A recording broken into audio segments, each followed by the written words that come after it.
Devin Booker's been averaging 20 points a game in the NBA for the last 4 seasons, and he's only 23 years old. If that's not elite, I don't know what is.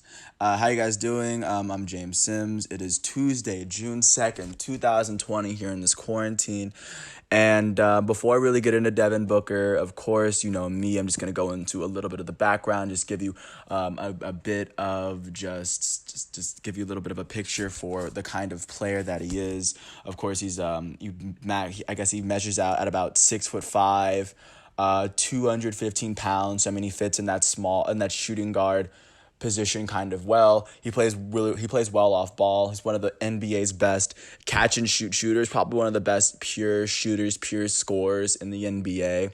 Of course, his criticisms come to the point where he doesn't necessarily try that hard on defense, and he's been in the NBA for, this is I think his fifth season, and the Suns haven't been any better than the worst team in the West.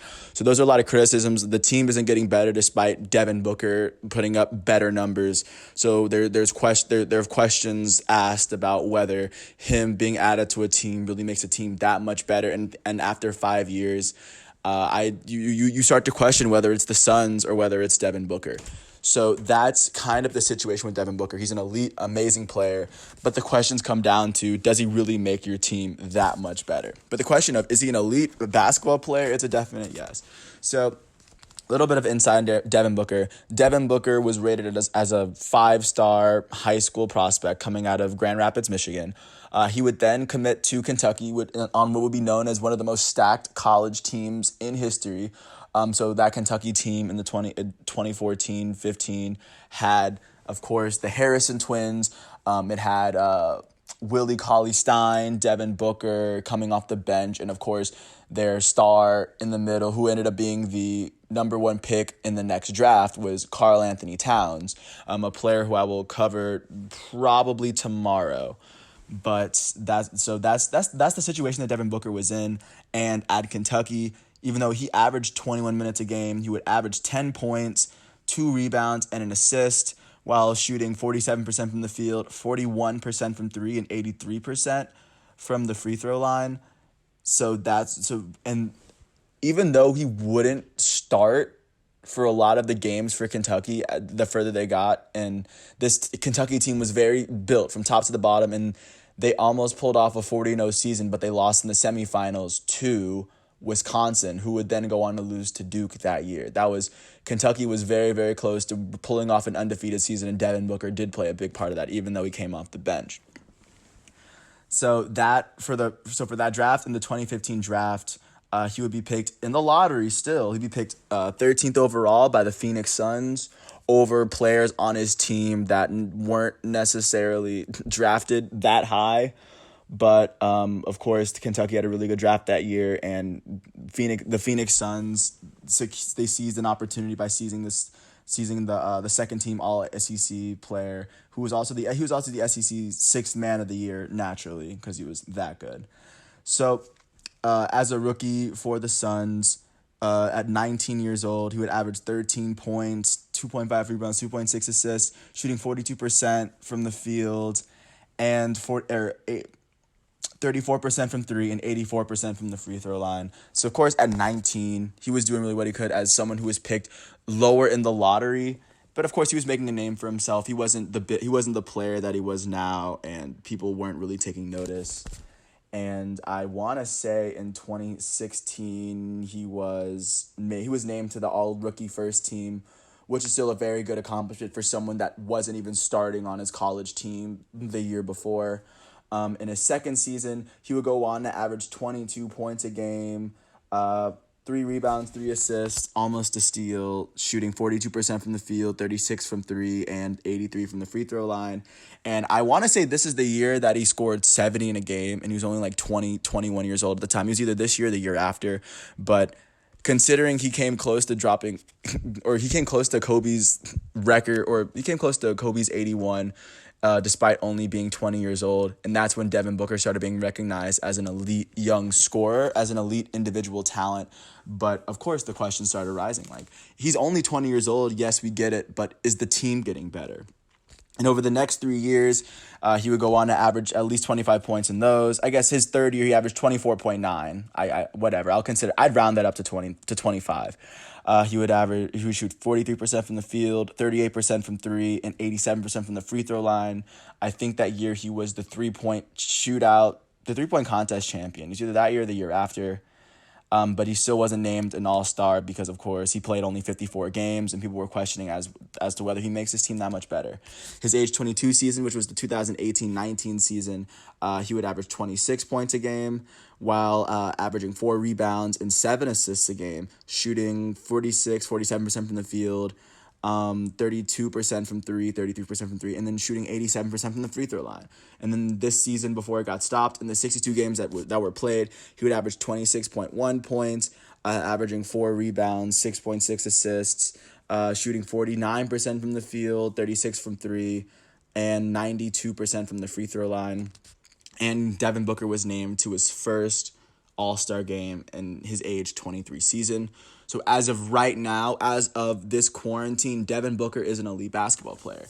I don't think it takes away from him that it took him 5 years to become an all-star, because he was still an all-star at 23, whereas a lot of other players that have had all-time great careers, not every single player that's great is an all-star at 23. Not most all-stars are all-stars at 23. And he's been able to show that as an individual talent, he can be a very elite player, especially if he works off the ball. But of course, if he has the ball in his hands, he can still create, showing that he can average over 6.5 assists a game, which is still impressive because that's still over 1 assist per quarter. That's a very consistent assist output, especially on offense. You can see that Devin Booker is definitely an elite offensive player, but of course, he was rated as one of the NBA's worst defensive players. I guess with that, people started to they started to ask the question if Devin Booker could ever be the best player on a championship team. Because don't get me wrong, once again, the numbers show that he is an elite individual player, but since the Suns are getting nowhere with him as the best player, I guess many started to believe, and I think as well, that the best way for him to win a championship is to leave Phoenix or to play with a player that's better than him. I think when it's all said and done, he's going to score a lot of points. I wouldn't be surprised if he finishes amongst the all-time greats in points. I wouldn't be surprised if he scored close to, if not surpassed, 30,000 points with the way he's been scoring since he came in the league. That's very possible. And I can see him putting up a James Harden, Kobe Bryant season where he leads the league in scoring by so much that they give him the season MVP just for individual season performance. He's that type of player.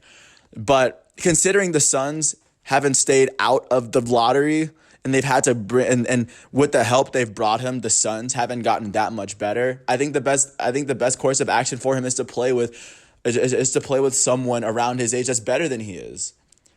Just to carry a lot of that offensive load, because I can see a lot of the stress kind of gets, or not stress, but a lot of the pressure really kind of gets to Devin Booker, and it kind of shows in his gameplay. But at the end of the day, I'm a Devin Booker fan. I will defend Devin Booker to the end of the earth.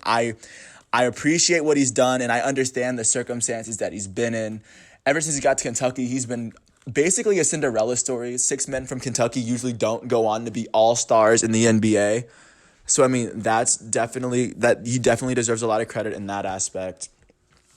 And we'll see as to whether he stays in Phoenix. I don't really think I have a fair comp for him, because it's rare. I have to see how his career really pans out. There's no way he stays in Phoenix unless Phoenix signs 2 big all-stars to play alongside him. So more than likely it looks like he's leaving. And of course with player mobility, I assume he's going to play with good players that he has a good relationship with. So if you're a Suns fan, sorry to tell you, he's more than likely not staying. The Booker Ayton experiment didn't work. They don't gel that well together. And it looks as though he might join up with maybe like Giannis or like another big man, or like Joel Embiid. But yeah, it's simply not working in Phoenix, and I hope he finds the situation where he can go there, play the game that he plays, and considering he's only 23 and not even close to his apex, it seems as though scoring 26 points a game is not even close to the top. I think once he hits his best, there's no doubt in my mind he can be a 30-point scorer. And help lead teams into the playoffs. probably not even maybe past the first round. But if he's the best player on a team, I don't think that team is winning the championship, especially with other players his age, such as Luka Doncic and Trae Young and Zion Williamson, with the cores they have around them. Devin Booker hasn't been really gelling with the Phoenix core or just the Phoenix coaching staff. So of course, they have a different with the coaching carousel that the Phoenix Suns have had ever since he's been there. So I mean, not all of it falls on Devin Booker. I think he's in a. I don't think the Suns are the best run organization in basketball. So I will give him a little bit of credit on that. But once you hit 20, once you've hit this age, once you become an all-star, he's already an all-star NBA player. The excuses stop. At this point, we have to see that he is able to make a team better, or else we as fans are gonna wonder whether he can be the best player on a team. And with all that, I mean, I really want this Suns experiment to work. I want Devin Booker to at least make a playoff series with the Suns, and they can even get swept. But I want to see that Devin Booker has the ability to put the Suns on his shoulders, and at least with this team, with Ricky Rubio and Aaron Baines and Michael Bridges and the pieces around him, I'd like to see that they can at least get the 8th seed in the West. I mean, you don't have to get, because other players that are his age and younger are kind of surpassing him and getting teams to the playoffs, but Devin Booker's not. But I still respect Devin Booker. I think he's still I still think he's one of the most dangerous off-ball shooters, similar to Klay Thompson, but at the same time he's able to kind of create his own shot in a way that Klay Thompson simply cannot.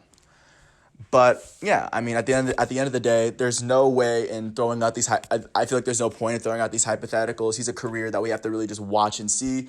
And with all the other young players, like I'll say every video with these young players, it's always good to see a young player that's this young, in their career just grow as a player. Of course, as they buff out their weaknesses, they fill in the cracks, and they become a more complete player. We can see at least the journey from Devin Booker becoming a sixth man at Kentucky, or if you start watching him now, the year he first became an all-star, averaging 26 points a game, to when he might possibly win the MVP, scoring 33, 34 points a game.